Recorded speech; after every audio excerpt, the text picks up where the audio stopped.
Iran FM tells Biden to rejoin nuclear deal within 2 weeks before stance hardens. Citing parliamentary legislation and upcoming elections, Zarif says time is running out for U.S. return to 2015 agreement. Iran's top diplomat urged U.S. President Joe Biden on Saturday to act swiftly and return Washington to the 2015 nuclear agreement and end sanctions on the country by February 21, after which the Iranian government's stance is set to harden. The Trump administration re-imposed sanctions on Iran in 2018 after pulling the U.S. out of an international accord aimed at curtailing Tehran's nuclear program. In an interview with the Iranian Hamshahri newspaper, Iranian Foreign Minister Mohammad Zarif said recent parliament legislation forces the government to toughen its stance on the U.S. if sanctions are not eased in 2 weeks, Reuters reported Saturday. In December, the Iranian parliament, led by hardliners, passed legislation that set a 2-month deadline for the easing of sanctions.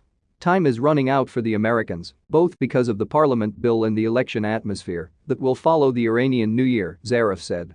The Iranian New Year begins March 21. Zarif also pointed to upcoming presidential elections in Iran coming up in June. If a hardline president is elected, it may further jeopardize the deal, he appeared to have suggested in the interview. The more America procrastinates, the more it will lose. It will appear that Mr. Biden's administration doesn't want to rid itself of Trump's failed legacy, Zarif said in the interview cited by Reuters. We don't need to return to the negotiating table. It's America that has to find the ticket to come to the table, he added.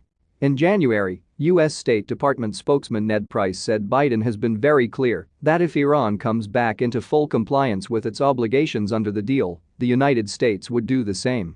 U.S. Secretary of State Antony Blinken said last Sunday that Iran was currently months away from being able to produce enough material to build a nuclear weapon.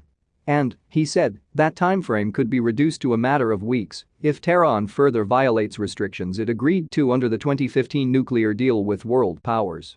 Last month, Tehran announced it was beginning to enrich uranium up to 20%, far beyond the 3.5% permitted under the nuclear deal, and a relatively small technical step away from the 90% needed for a nuclear weapon. Iran also said it was beginning research into uranium metal, a material that technically has civilian uses but is seen as another likely step toward a nuclear bomb.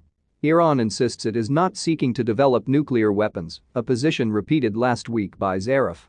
On Saturday, the Wall Street Journal reported that United Nations nuclear inspectors found traces of radioactive material at Iranian nuclear sites that could indicate work on nuclear weapons.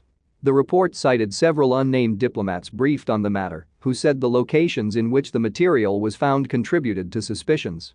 Tehran barred inspectors from accessing those same locations for a number of months last year, it said. The report did not make clear whether the suspected weapons development was recent or old.